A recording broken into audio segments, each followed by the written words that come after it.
Okay, I am back. My head is a little more focused now. Let's hope I can actually keep it together. On this route, in the prelude to Pinwheel Forest, we actually have some new encounters. Starting off, we have Tympole. This is a pure water type with not horrible stats across the board, but nothing especially stand out. It's got a bit more offense and speed than it does defenses, but has not terrible HP to kind of make up for this. Swift Swim boosts its already pretty good speed, and hydration allows it to heal any status problem when it is raining. So it can fit pretty well on a rain team, but overall I'm not overly impressed with it. It has a 50% chance of holding a Persian berry, so if you want more berries because you can't get them normally, that's something helpful. As for its evolved form, Palpitoad, you can't get this except in wild yet. You can get it by, of course, training and evolving it, which it evolves at a not too terribly unobtainable level for how it is now, where it does get some better stats. It again keeps the pretty good HP stat, pretty good mixed defenses, not horrible defenses, and pretty sizable speed. Its same abilities are still good, and it gets the ground typing, allowed to become the amazing ground-water type combination a lot of people know and love. Having used a Pokemon of this type combination before, I can very much respect it. One weakness, one immunity, yeah, that's pretty dang good. But after training it up to level 32, it will evolve into Seismitoad. It keeps Swift Swim. It doesn't really gain that much speed now. Instead, it will rely on Swift Swim to get that speed boost, but it gets a good bit more HP, more attack, defense, and just everything else in general. And it becomes somewhat of a jack of all trades. It's not really bad at anything, but it's also not especially good at anything. And if you really think, oh good, water ground type, strong earthquake user, this thing doesn't get earthquake by level up. In fact, there is one ground type move the Seismitoad family gets by level up. Mud Shot. Yeah. So if you want a strong earthquake user, or just an earthquake user by level up, because spoiler alert, you cannot get the earthquake TM until post-game. You're going to want to look elsewhere. As for the other Pokemon on the route, we have Throh. This thing is in conjunction with its sort of stocky build, it is a bit more of a tank. It's got really good HP, 120 is nothing to sneeze at, pretty good physical attack, on a fighting type which does learn a lot of good physical fighting moves, with pretty solid mixed defenses paired with that HP. So it can take hits pretty well, and again, the special attack doesn't mean anything because it's not going to be using any special attacks anyway, and low speed might be a bit of a hindrance later on, but for right now, you're probably gonna not really notice it because a lot of things this early game don't really have the greatest speed. But it's not a terrible Pokemon by any means. It can take hits well, dish them out. Just the same. Again, the only issue is really that it doesn't have great speed and that its moves are primarily throwing based, as you can tell from its name. Getting moves like Circle Throw, Vital Throw, Storm Throw, and the like. Its counterpart, Suck.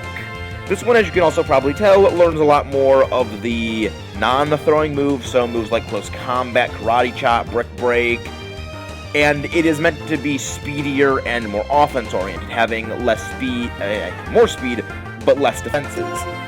Both aren't bad, and honestly, my opinion for which one's better probably goes to Soft, if only because it has access to Close Combat and Sturdy, where if you can just nuke something with Close Combat before taking a hit, you preserve Sturdy, and your defense drops become functionally irrelevant, because you're not going to take a hit anyway and go down to it. But there is one more Pokemon, and I actually have to make a slight cut here because I don't have enough bio cards. Well, I don't have enough pre-set up bio cards, and I did not mean to get into this battle, but it's going to serve as a pretty good cutaway. Alright. Cottony is, I also just forgot that Mogera was KO'd. Have none of you Lillipup picked up an item yet? I just realized that none of them have picked up an item. Well, it's a good thing you're not part fairy yet, so I can just use Bite on you and not get completely Bite. We actually don't have the ability to encounter Cottony just yet, so I'm not going to go over it because we actually can't get into it until we'll get out a decent bit, but we have to beat an entire area, then we get access to being able to get Cottony, so I'm not going to buy it yet. God, what have I done? This is going to take forever. We should always cut this whole fight out wholesale. Actually, wait, no. This is actually going to be a pretty good time to go over Timburr. In my opinion, Timburr is not as good as Throw or Stalk if you just want a fighting type to get through Lenora. But, in terms of long-term teammate, if you want a fighting type, you should not look any further than Timburr. It doesn't look at it as a great test right now, which again doesn't because it's unevolved Pokemon, but it has a pretty respectable base 80 attack for right now. Sheer Force, fantastic ability. Moves like Rock Slide, which is never going to get a flinch chance on anyway because it's so slow, that gets into additional attacking power. Guts, 50% attack boost whenever you're saddest. We're not horribly far away from getting access to the Flame Orb, which can automatically inflict burn. It also means it's immune to the burn attack drop. Both of those are fantastic abilities. In my opinion, you're probably going to be using... It depends if you want to have a Hell item on your Pokemon normally, or you just want boost attacking power without having to consume an item slot. Later evolve into Conkeldurr, which, again, gets better stats. This, I feel, at the point where it's a bit more comparable to Stalk and Throh, but I still feel like they're a bit better in some ways just because they have better stats. But as soon as you get a Conkeldurr, you can trade evolve it and get the mighty Conkeldurr. Yeah, those stats are freaking fantastic. Like, a fighting type you can get with not horrible difficulty to get, unless you can trade. This thing will literally just punch its way through the entire game. Sheer Force and Guts. Again, take your pick. Both of them are fantastic, and both of them just turn this thing into a face-punching monster. It doesn't even need those concrete pillars to beat stuff in. It just punches straight up with its fist. It's that strong. So it kind of did give me a good enough course for Paralyzed, because I just remembered this isn't the generation where they added that grass types are immune to all powder moves. Joy. Oh my gosh, I'm an idiot. Yeah, I don't... I'm so stupid. I really wish I had not done that. I'm paralyzed. Okay, just... You really can't do anything to me, and come on! Little slivers. You freaking slivers. We're gonna be paralyzed this turn, I know it. I knew it! Just dragging the fight out even longer. Thankfully, you only have one Pokemon, so I can just go and heal up, because I'm here just to train I'm here to train Mogera, not David. He's already strong enough right now. We need Mogera for the next gym, not David. I mean, granted, David has one thing he can do now against teams, even though he doesn't have an attacking power, which is he can just lead seed them. And then... No. I forgot you had Petalil. You know what? Screw it. I'm just going to Palpitoad just because I wanted to see if I can get rid of that stupid paralysis. So I can just kill the freaking thing. Because this fight has gone on way longer than it has any right to have gone on for. Screw it, full heal. Screw it. Okay, good, it's level 30. I thought it was 90 per second. And great, it's going for freaking growth, which is just gonna freaking nuke the crap out of me. Because you know what? I'm actually surprised I'm faster than you, and okay, we actually got the Parala hacks going on. Okay. Okay, we can do janky stuff now. I'm just gonna use this to just set up later, because if it tries to go for growth again and again and again, or just gets paralyzed, and oh, it's got Giga Drain. Or is that Mega Drain? I forget. Yeah, that's Mega Drain. I know it has Giga Drain this freaking early. If that thing got Giga Drain this early, if they buff Giga Drain this gen, it's now 75 base power. That would be broken. Yeah, let's just go for Vine Whip, because I just want this thing gone. Yeah, you can't use Lead Seed on me, so that's good. Just whip it. Whip it. Not too late. Whip it. Good. Paralyzed. Paralyzed. Okay, I think it's safe to say that my brain is not working correctly at all. Wait. I had the Chesto Berry. I had the Chesto Berry. I forgot about that. I mean, granted, I kind of waste it, but also, like, I don't really use the Chesto Berry that often. I haven't really had many times I've played this game, and I can say for sure that I used the Chesto Berries that Sharon gave us. So we're probably gonna be using all of those. I actually kind of might want to take off those berries now in the event. Can anything learn Thief? Because if anything can learn Thief, that would actually be very helpful. Because if I can run into something that has... No, I can't. Damn it. Alright. Yeah, we're not really going to be doing much. So I actually already healed up.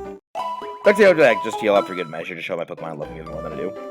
So, I actually do want to show something off here, and that's really because there is a way of actually money grinding in this game that is not exactly the most orthodox money way of grinding. Yes. Homer. So, you are a time traveler who was originally from the Pokemon age, but traveled back in time to write all those great Greek epics. Or I'm just reading way the frick too into this thing, because my brain is paste right now. Oh my... Oh, God, it's gonna be doing nothing. But then again, we are like 3 levels lower than it, and it's a frickin' rock and roll-up. Rock punch. Rock shattering punch. And we got the defense drop. Rock blast. I just imagine like the rock comes out of that. But I think like instead of it's an ear. I mean, like it just shoots it out of an ear, like a giant ball of rocky earwax. That's disgusting. Oh my! Even same attack bonus on a move that's targeting its special defenses. Oh no, we're gonna go down to this, aren't we? We're gonna go down to this, aren't we? We went... They're just adding insult to injury right there. They're just adding insult to freaking injury. Ow. I'm sorry, Mogera. I love you. It's just... this game. I love this game. Don't get me wrong. Don't think I'm hating on this game. I love this game. Did Pokemon start... Wait.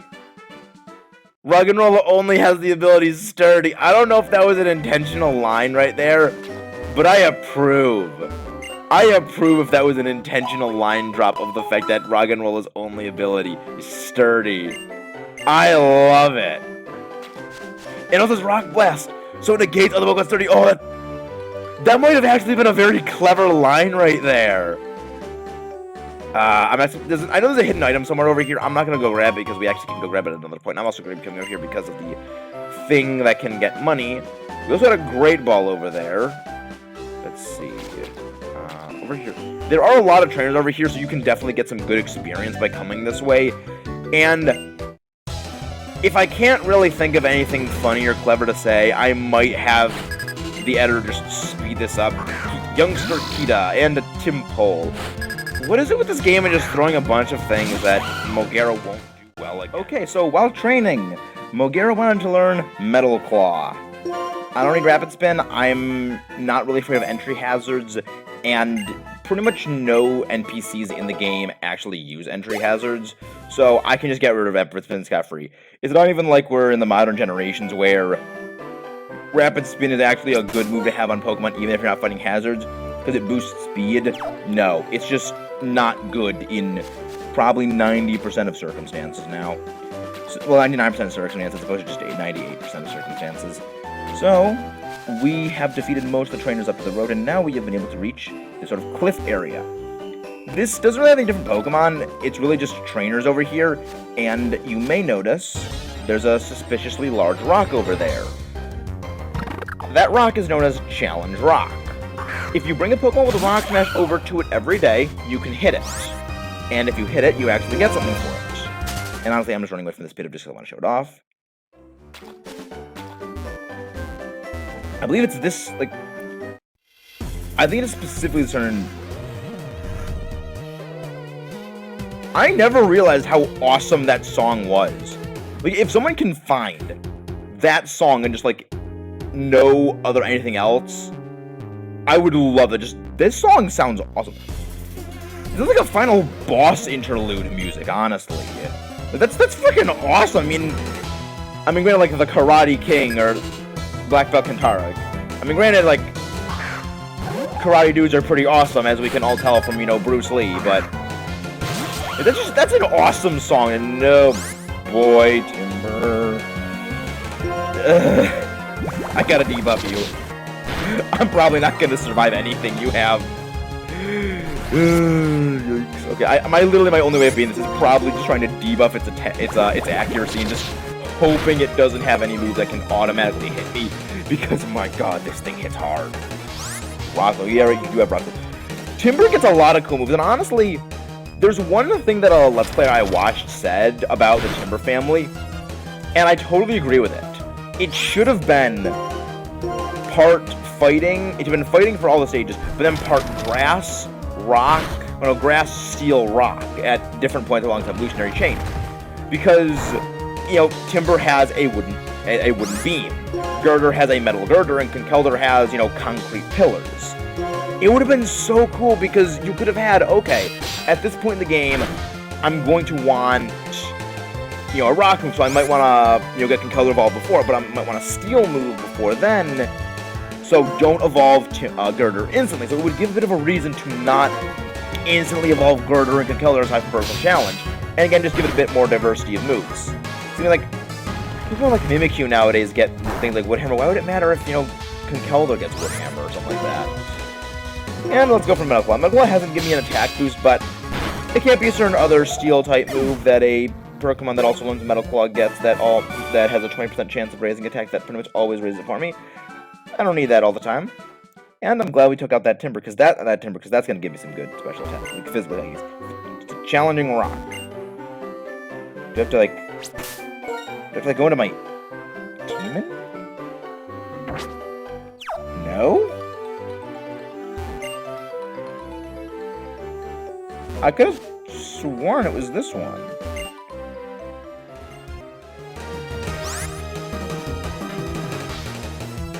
Oh! You need a fighting type to do that. Okay.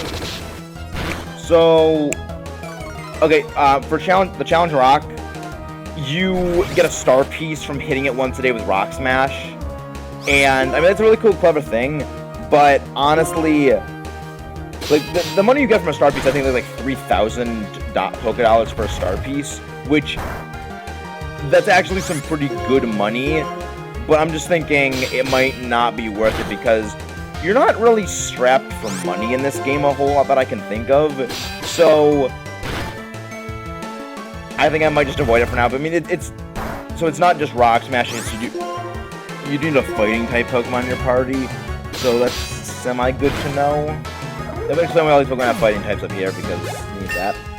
Good, Mogera's getting them level ups. Leave. I've not tried training Super Red. Okay. So good, we beat them. And I'll come back later because there are some hidden items up here that I'll go grab later. But also there is this non-hidden item, Netball. That's actually really good.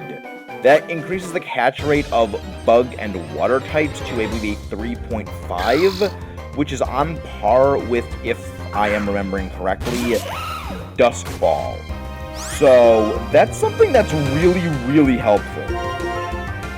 Oh, wait, was Olivia pulling an item there? I don't know if it was. I think it might have. I'll go check that at the end of the fight. David, go and do it. That sounds like the sound effect that plays whenever Pokemon uses Sing, and it kind of frightens me, like, when the heck did you learn Sing? But nope, it isn't. I'm not surprised that David isn't level 30 right now from all the training, because Mogera's actually been able to hold its own in some fights, which I do like. I'm glad that Mogera's now able to hold it, and yes, Lillipup is holding an item. Great Ball! You are coming through, Lillipup. It reminds me of, in a certain other game I was playing, a certain form of Linoon that I had for the pretty much 4 solid gyms. Literally did not pick up an item when I had 2 of them, and neither of them picked it up, and none of them got picked up at all during the entire span of time. And I was a little annoyed because it's like, I had you on the team for so long and you didn't get any items. No, I had you for pickup and you didn't pick up a dang thing. I thought I had to sneeze right there.